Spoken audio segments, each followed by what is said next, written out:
Hey folks, Mark with MD Custom Fly Rods here.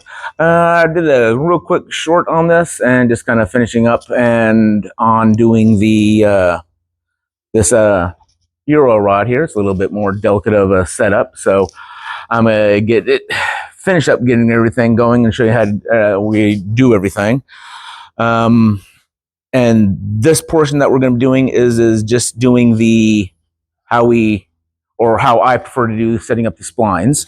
On doing the splines or finding the backbone to get this thing as true and as to get your castability and get it as straight as possible, so you can't blame it on the rod. It's unfortunately, even like with me, that's why I don't do casting videos personally, and why I don't teach people how to cast, although I try to help family members and friends and all that, but I'm not the person to ask for casting advice.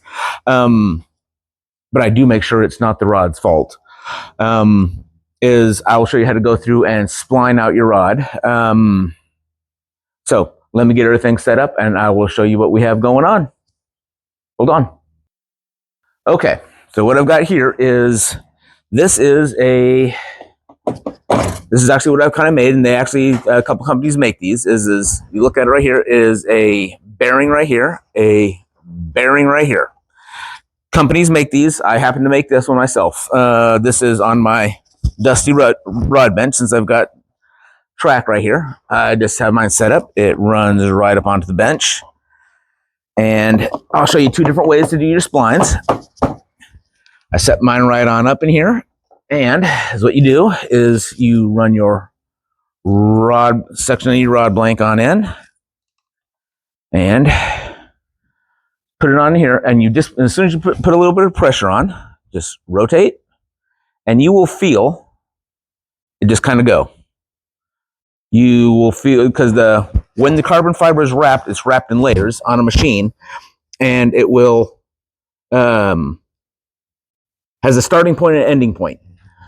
The good manufacturers, that will be the exact same place where it stops and where it starts. So it will have this section in there, which is going to be called the spine. And that spine will run, hopefully, in the exact same spot, start to finish. So, as we go and we turn, you will go turn, and on this one, it just hits right on down there. Like on this section, I've already taken this. I like to take a small piece of tape, because I can take and move it up. Other people will take like a little China marker and they put it on in. So I will take it, and once again, and then take it and turn it around. And on this, I'll move the camera on up onto me, and is what I will do is I will look at you, and I will just kind of take and I will look intentionally the other direction. I will just start turning and turning, and okay, that feels about right. Just go by feel, and then look on down. Okay, we don't see the marking, and see or feel, and there's the marking right there. I got my finger on it, and there we go. That is right there on the bottom. This is how this naturally wants to bend, and this flex. So if I go and flex it this way, once again, I will bring this up this way. Bring the camera up this way, and naturally want to bend. I should go this kind of looking at you, and there we go.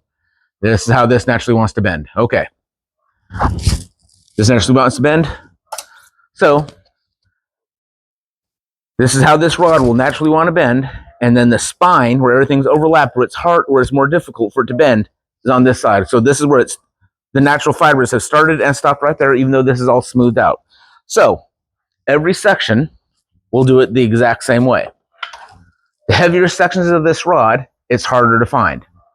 Do it one way, do it the other. This tool is not needed. This tool it does make it easier, I'm not going to lie.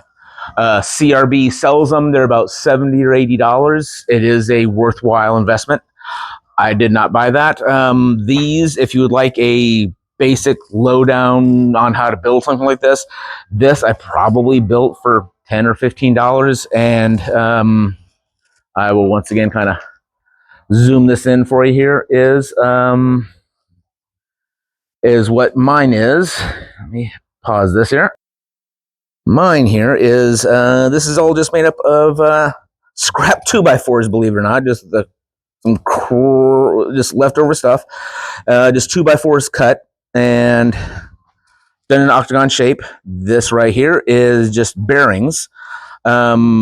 These are actually leftover since I ride bicycles. These are actually leftover from a rebuild on my crankset.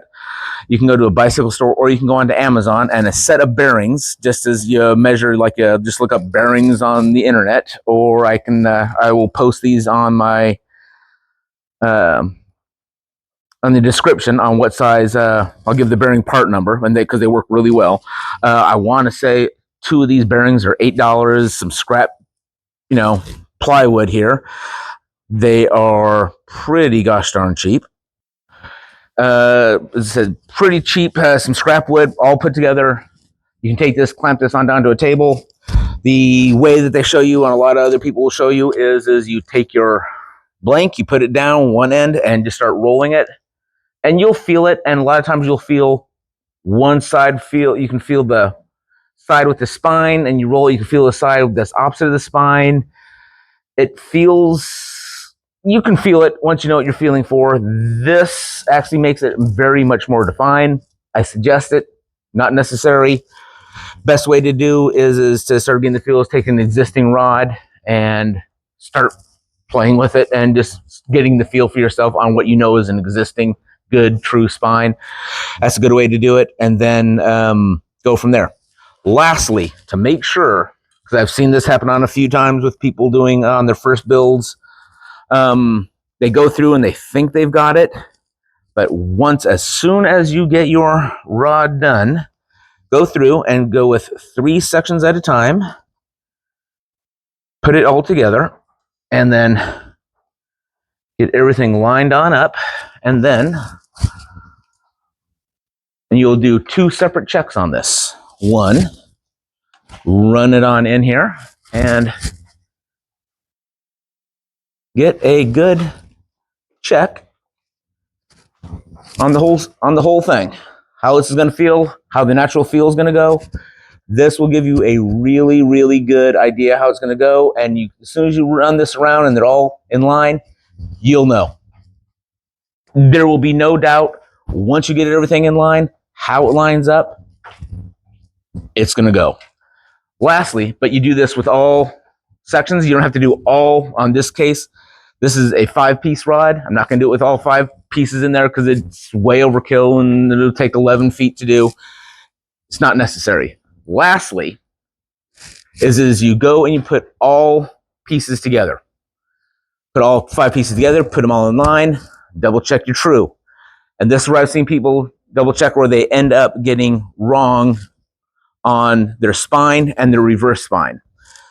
They will have one piece on the reverse spine and they'll go on and they get everything together, they get everything wound, they put it in, then all of a sudden on the very last section or second to last section, one will be a little bit off, and then you'll look straight down it and there'll be a little bit of a turn. So go slow, take your time.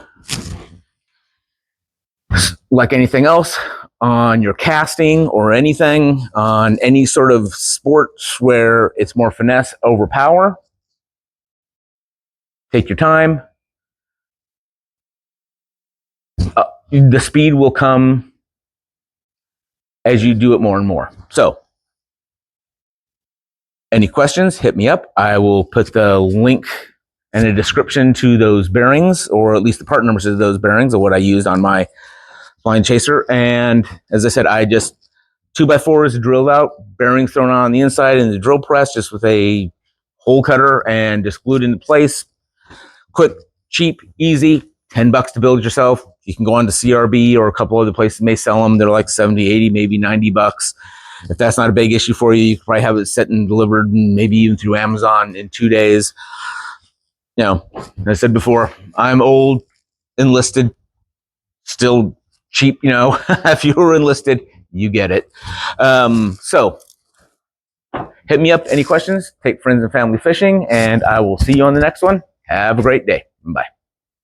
Oh, lastly, I was also told by my daughter I'm supposed to tell you like, subscribe, and hit the notification bell since she's going to start trying to help me do this YouTube stuff, since I obviously don't know it, and apparently I'm old.